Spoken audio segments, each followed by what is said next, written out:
I remember when I first set up my temple space years ago, I had a little rule for myself not to bring any money into that space.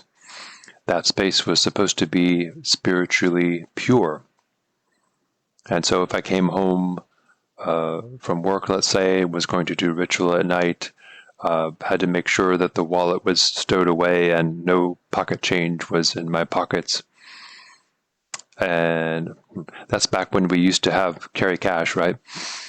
And that idea apparently was spurred by the belief that somehow business practices and money and making deals with people like merchants and things like that, that these are impure activities.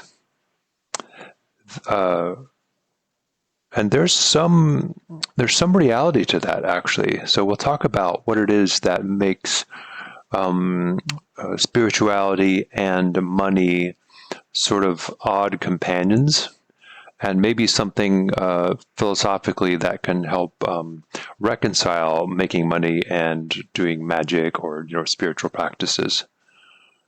So I remember in college I had a psychology professor who was happy to share stories from his past when he was doing research into parapsychology. Parapsychology is a study of paranormal phenomena like psychic phenomena and ghosts and things like that. And he did some research with psychics. And he found a woman who supposedly was able to predict, she had clairvoyance, I guess, or the foresight, and was able to go to racehorses. And she claimed that she could pick the winner every single time in a racehorse. And it's very strange, too, that a psychic would get drawn into the world of gambling and racehorses and things like that. But anyway, he and his colleague took her to the racehorse track. I guess that's what you call these places. It's not the dog track, it's the racehorse track. And so they sat in the audience, and sure enough, she was picking the winner every single time. She was apparently able to tell which one was going to win. And at one point, the colleague that was with this professor pretty much said, I can't take it anymore. I've got to bet on one of these horses, And so he did. He dismissed himself as though he were going to go to the bathroom, and he went quickly and he bet on the horse that she said was going to come in next, that the psychic said was going to come in next. And lo and behold, that was the only horse that did not win. Very interesting. So she picked the winner, and then his colleague decided to go bet on that horse, and then that was the only horse that did not win, as though there were forces at play that somehow knew that something dishonest was going to be happening, and so they misinformed her or something like that, right? So apparently there's some kind of moral dimension to psychic phenomena. I thought that was always that story always stuck with me, and I think that's a very interesting acknowledgement that there apparently is a moral dimension to psychic phenomena and to magic, let's say. Now, is it unethical then to mix money making and magic? For instance, Israel Regardie decided to publish the bulk of the Golden Dawn materials. And he, in order to do so, he broke his oath of initiation. The oath of initiation pretty much guarantees that he keep the magical formula of the order secret. It's part of his initiation process. And it was a very serious deal for him to actually do that. He saw what was happening to the Golden Dawn system, and he saw that it was going to disappear from view. or it was going to be put forth by people like Crowley, who were putting his own sort of narcissistic spin upon the whole magical system. And so he apparently decided to break his magical oath and then to publish the bulk of the Golden Dawn rituals and the Golden Dawn system of magic in the Llewellyn publication. And many people are grateful that he did that. Now, of course, what we know from if you've been watching this channel, you know that many people who view this Golden Dawn material, they don't necessarily understand it. If that's the first book you get, you try to read it, it's almost impenetrable. You can't seem to understand what's going on there. And yet that hasn't stopped people from trying to turn it into a magical system that they can use to get what they want, like your lucky lotto numbers, or maybe pick your winning racehorse at the racehorse track. So using magic in that particular way, not realizing that the Golden Dawn system of magic is a system of enlightenment practices. Okay, it doesn't mean you can't use magic to get practical results, but magic, it really can't be used that way. If you've been following this channel, I've been explaining that, off and on for one video after another, that magic is a system of attainment, ultimately, and what happens is that you just enter a more magical frame of mind or a magical universe in which you appear to be living a magical life, at least to other people around you. You appear to be getting what you want. You sort of end up living a charmed life. Okay, it's hard to describe that. I think in the Eastern traditions, sometimes it's called wind horse, when you have, when things just start going your way. Okay. What happens to adepts who get attainment through magic? It's hard to describe, but it's kind of like what happens with artists. They're not making a lot of money, let's say, and yet they have this ability to make everything around them beautiful or interesting or have a lot of character. And so what eventually happens is, their style of living becomes the next fashion trend. And so you have like the loft style of apartments, which is basically based on a poor lifestyle, but based on artists who were able to take ordinary, cheap stuff and make it into a beautiful home. And eventually that became a style all unto itself. And of course, the style of trying to imitate that style is now very expensive, and you have to buy these expensive designer furnishings and industrial style interior design, things like that. But all that really came from was people who had the artistic ability, let's say. They had some initiation into the realm of the psyche, and they were able to, somehow bring forth beauty into the world without necessarily needing lots of money to do it.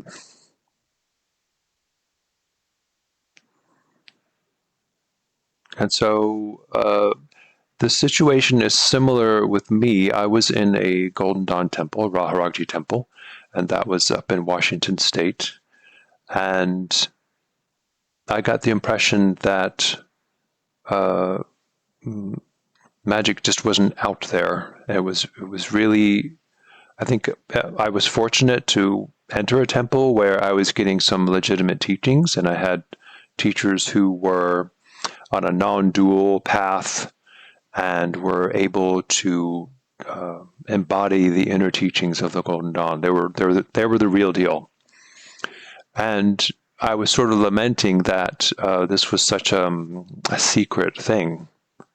And eventually, I did the same thing. I basically created a book in my own way that would put forth the teachings of the Golden Dawn, putting a sort of dark, dramatic spin on it, and ran into some trouble for that too. I think my teachers, for a brief instant, claimed that I was breaking my oath of initiation, And what I said really quickly was, I think I outgrew my oaths of initiation already when I was in the Zalater grade. I saw them mainly as ritualistic elements of initiation, not as literal oaths. And they quieted down really quickly because I think they realized that, oh, he understands that these oaths are no longer considered literally binding. They're just part of the tradition of ominousness and secrecy, and so that didn't bother them so much. I think, and then that they pretty much didn't put up any fuss after that point. Now, of course, I published these inner teachings in a particular format, which I didn't really take the wording, let's say, from the original rituals, unless I was quoting them directly. In many cases, I do quote directly. And so I made money off of this, a little bit. At least the publisher made a lot of money. A first-time publishing deal, you only get like 5%, of each sale. And so one could say, oh, Lyam sold out. What you see with, musical groups, back when rock music was big, people would say that, oh, like when U2 was a big band, they were really cutting edge, experimental, punk-like, and but eventually they become really, really popular, and people would just claim that they sold out. Or like Led Zeppelin, they sold their souls to the devil so they kind of sacrificed their integrity for the sake of being famous and rich and whatnot. And this idea of selling out, it stems from a view of business or a view of thriving in the world that is mistaken. And what I'd like to propose is that there are ways of doing business in the world and thriving and living in the marketplace, let's say, that have integrity. And then there are ways of doing that do not have integrity. And so we can talk about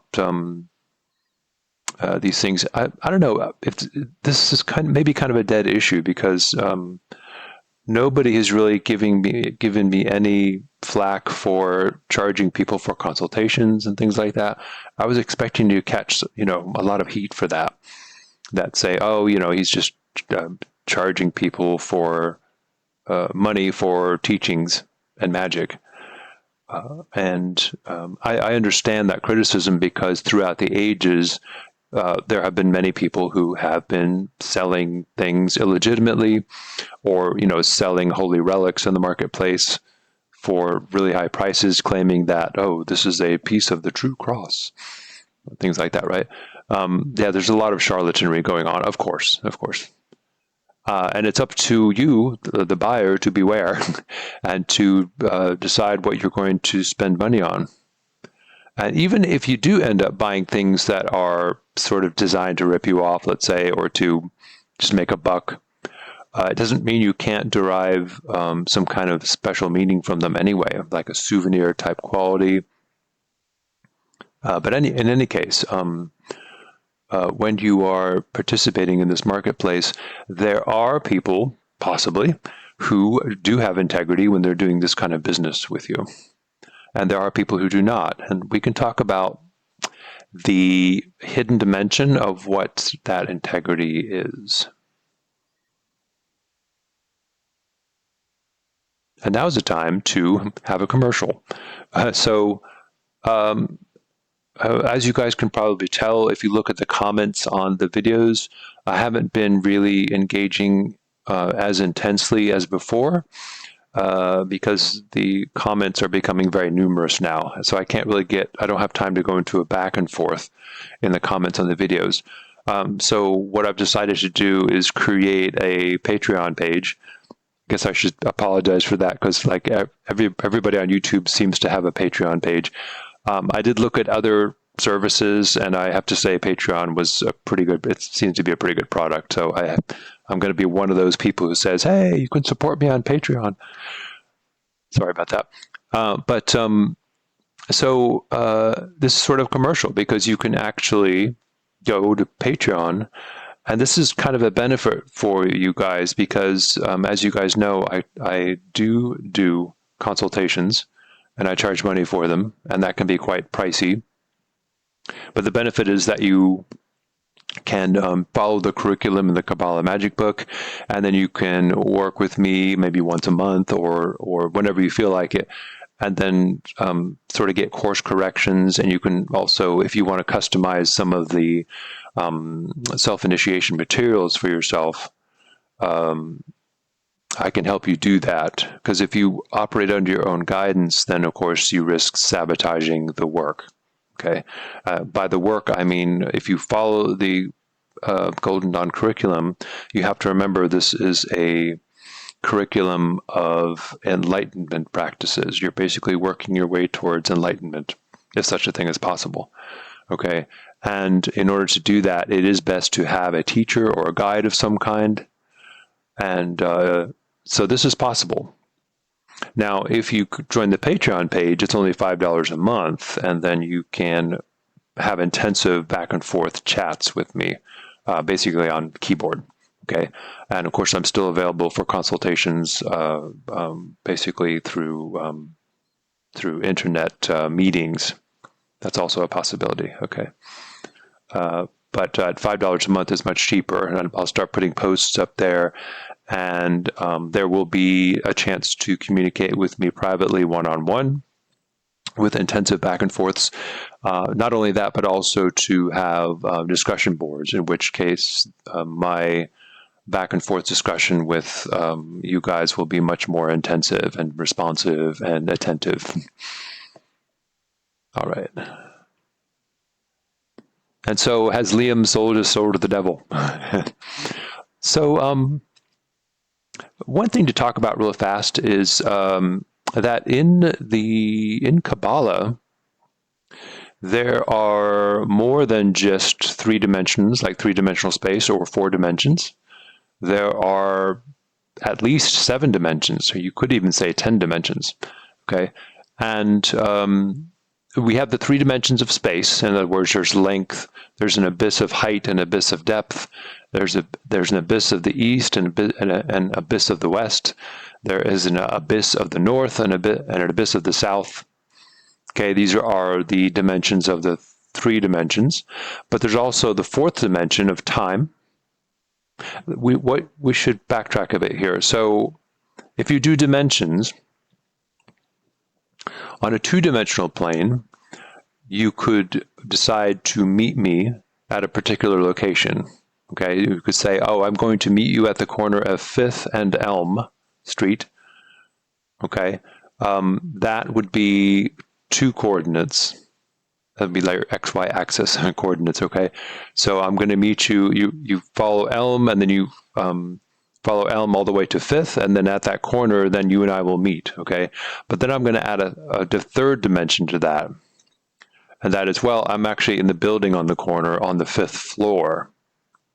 So you would have to meet me on the corner of 5th and Elm, but on the 5th floor. So there's a 3rd dimension added there. Okay, and of course there is a 4th dimension as well, according to Einstein, that is. And I would say, well, you're going to meet me at the corner of 5th and Elm on the 5th floor, but you're going to meet me at 6 p.m. at a particular time.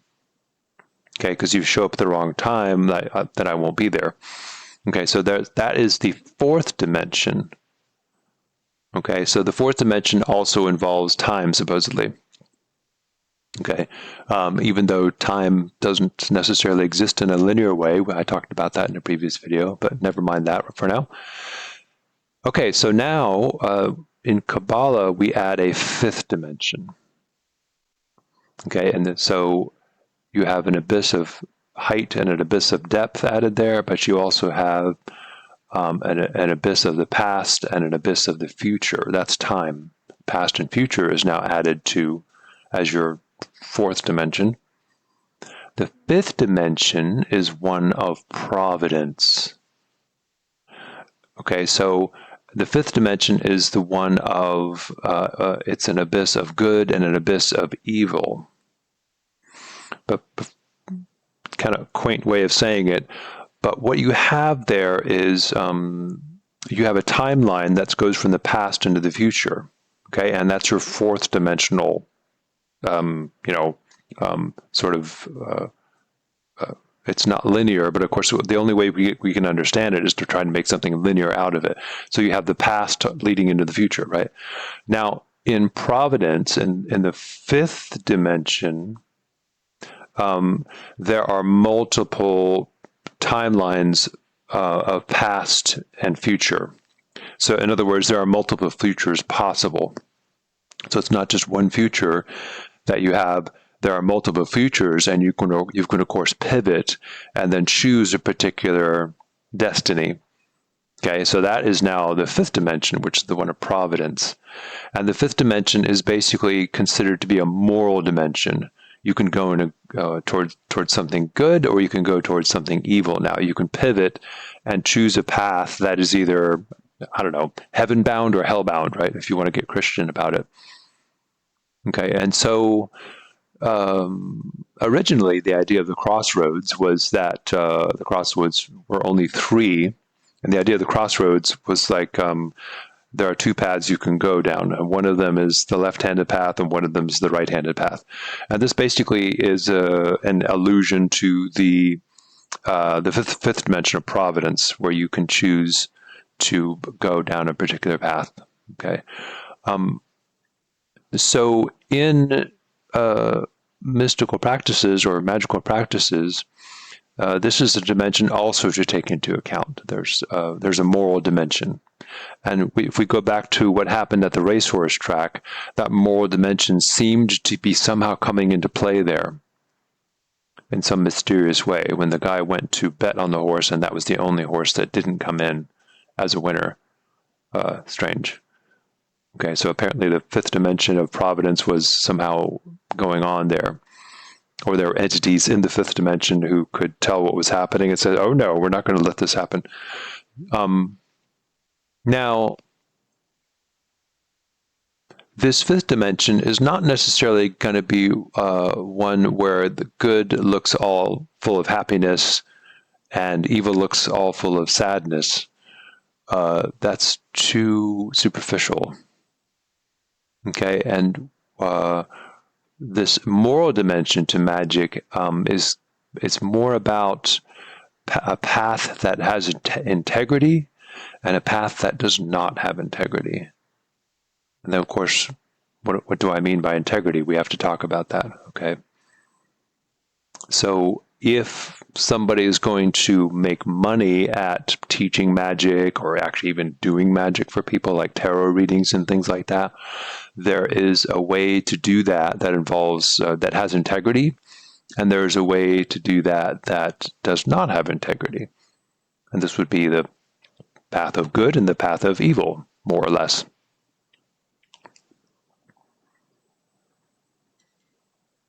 Now, if you've ever seen the television show House MD, that House is a very interesting character because he was not necessarily a good person. But what you could tell is that he, when he was acting as a mentor to people that were working for him, he would insist that they follow their own code of ethics, their own values. And he would give them a hard time when they broke from their own beliefs or their own values, their own convictions, even if those beliefs were not his own. So in other words, he would congratulate people for sticking to their guns and standing up for what they believe in, even if that belief went against his own beliefs. And if they sold out and just kind of caved into his pressure, he would criticize them for that. In other words, oh, you basically just caved into pressure from me and basically did not listen to your own guiding star. That was a very interesting character to deal with, too, because he would, there was no absolute, like, sort of Christian good or evil thing going on there. He was not necessarily a good person, but he would insist that people stay true to themselves. Okay, and this is the mysterious way of maybe the real good and evil that we experience at least on the Hermetic path. There's a sort of Hermetic good and evil, as opposed to, just hell-bound and heaven-bound reward and punishment. So what is this integrity? It's kind of simple to describe. This is not rocket science. When you have the tree of life in magic, you have these various spheres of operation. Okay, you could maybe call them planetary spheres if you like, if you're into astrology. And all of these spheres of operation, all these virtues, all these powers that are emanating from a single source, which is the divine, they emanate out into the universe and exist as separate entities. And this sets the stage for all kinds of problems, because each of these differentiated perspectives now potentially can be at odds with other perspectives on the tree of life. So each of these spheres can now sometimes get into an argument with the other spheres on the tree. Okay, so when you have a differentiation of perspectives, there's a potential for drama to happen there. Okay, now each person, each human being, is a constellation of these various virtues and powers. Okay, in other words, the psyche of each human being is not singular. It has multiple characters going on inside it. Okay, and what might characterize a person who's evil, or who doesn't have integrity, is that they can act. These spheres can act disharmoniously. They can conflict with each other. They can fight with each other. Okay, so now if all these spheres act in accordance with a single harmonic principle, then everything's working together. Everything is integral. It has integrity. Everything functions as a whole. That's why they call it integrity. Okay, if these parts of the psyche are in conflict with each other, then that's a disintegration. That's not integrity anymore. It's disintegrity, or a disintegration of the psyche, and where things crumble away and fall apart, and then and you can see the problem there, because if you regard yourself as a mere assemblage of parts, and those parts now are rubbing against each other and causing friction and not getting along with each other, everything tends to fall apart and be irritating, and you are now in conflict with yourself. Parts of you are in conflict with other parts of yourself. But when all these spheres in your psyche are operating harmoniously, more or less, then you have integrity. Okay, so what does this mean for mixing money and magic? Well, the sphere of money, you could say, let's say it's a sphere of Mercury. Money operates on many of these spheres. You could say it's also in the sphere of Tifareth, let's say. And in other words, it has a place within the psyche, and the ability to do business and do business transactions does have a place in our ability to thrive and live in the world. Okay, but the manner in which you do that has to have integrity. It has to function harmoniously with all the other forces that are going on in your life. For instance, domestic things going on, artistic things going on, spiritual things going on.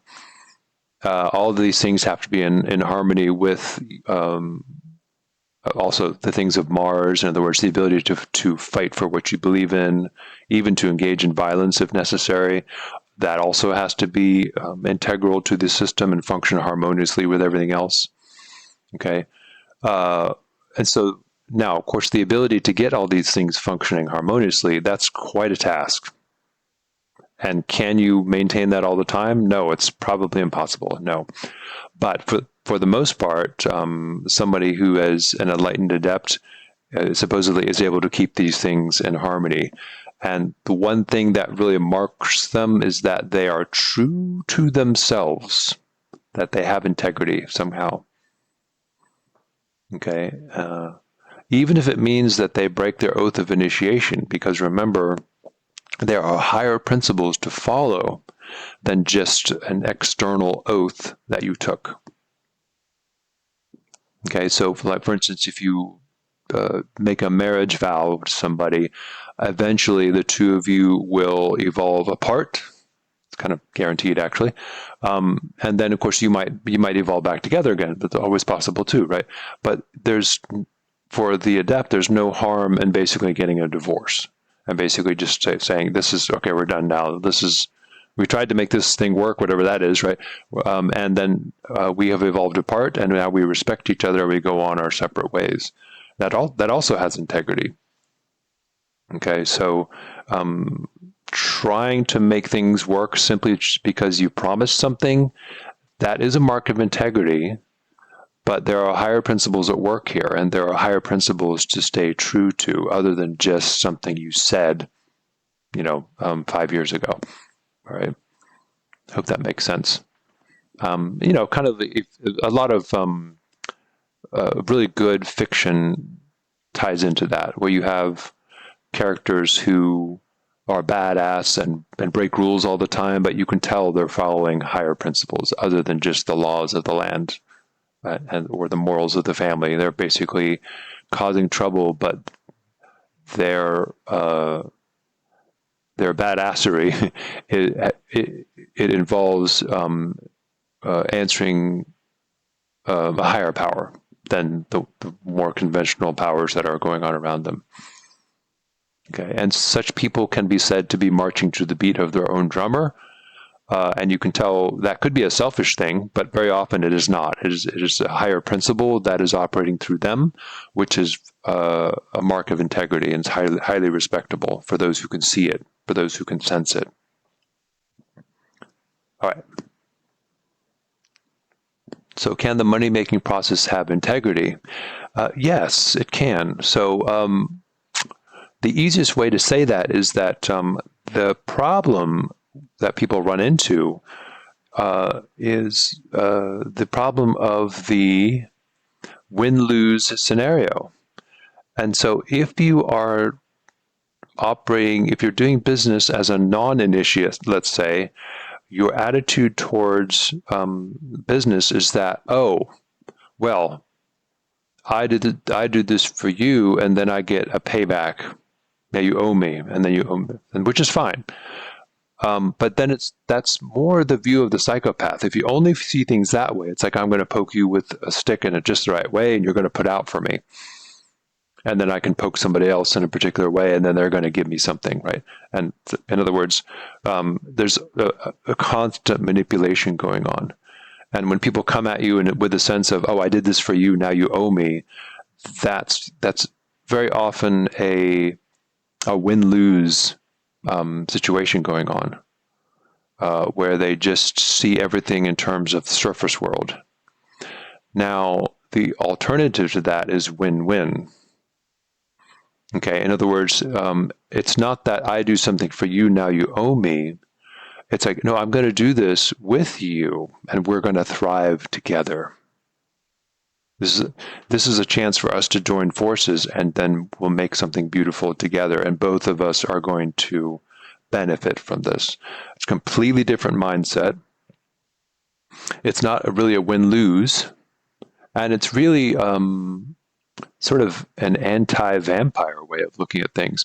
Whereas many people would say, I do this for you, and I'm extracting wealth from you now. Thank you very much, and I'm on my way. It's sort of like I've sucked your blood, and now you are weaker, and I'm stronger. That attitude is the business attitude that lacks integrity. And of course, if you are out there selling bogus magical secrets that don't work, let's say, or selling pieces of the true cross, you're selling religious relics that have no magical power, right? And then, of course, people give you money, and you go away and you say, ha, I got something from you, and I gave you a piece of junk, right? That's the win-lose mindset. It's vampiric, okay? But there are ways of doing business where, I'm giving you a product, and now your life is better for whatever it is you're doing with this thing, and mine is as well, because now you're giving me cash, and I can do wonderful things with this cash. We both have benefited. Okay, this is a very profound way of looking at things, because instead of me taking from you, instead of me deriving my life force from you, I'm simply acknowledging that you and I both have life force upwelling together. It's like we're two flowers in a garden, right? And if we do something for each other in a particular way, we just help ourselves thrive. In other words, the energy we're deriving from the universe is not coming from each other. It's simply coming from the universe. But we can help each other to, get the conditions right so that both of us can thrive. All right? So if you do magic that way, then of course, or if you do business that way, then of course, that way of doing business has integrity. Okay, and it acknowledges a deeper level of existence where there is no give and take, really. That's only a matter of appearances. Okay, the giving and taking is really a matter of us thriving together. So in other words, we're deriving energy from the universe together, both of us. Okay, and so when you do a business transaction, you have to see past the surface level of, I do this for you, now you owe me, sort of thing. Even though that's happening, you can see that if you do a business transaction and you end up paying for something, paying is actually a privilege. I don't know if that makes any sense. Okay, so it's kind of a matter like if you walk down the street and you see a fire truck rushing past you, and instead of lamenting that, oh my God, it's cost so much money from my taxes to pay for the fire truck, you're like, oh, I'm so glad I'm paying money. I'm paying taxes to support such a wonderful institution that saves lives like that. And to be happy to pay your taxes so that it goes into supporting the local fire department, things like that. To be happy to give because everybody's thriving together because of this giving, whatever, taking scenario. Okay. Okay. Anyway, it's very important too, because in order to do magic as let's say a true initiate, it's important to operate in win-win, in a win-win mindset, or a thrive mindset. Everybody thrives together. Okay, and if you operate in the other mindset of win-lose, then you are constantly going to be in a world of hard knocks, where people prey upon you and you prey upon them, back and forth, karma. Okay, you can tell the win-lose mindset is highly subject to karma. It's that wheel of endless. I give to you, you give to me, I give to you, you give to me, and now you owe me, now I owe you. There's no such thing, really. Okay, not really, if you have to look deeper than that. Okay, so with that in mind, let's say if you're doing tarot readings for money, or you're doing astrology for money, it just means that you have to be offering something of value to your customers, and they pay you for it. And so you both thrive together. What a simple idea. There's no give and take really going on anymore. That's only a matter of appearances. Okay. All right. So I hope that helps. I hope that's clear. And as far as the commercial and the Patreon page, I will put a link to that in the box below. All right. Until next time.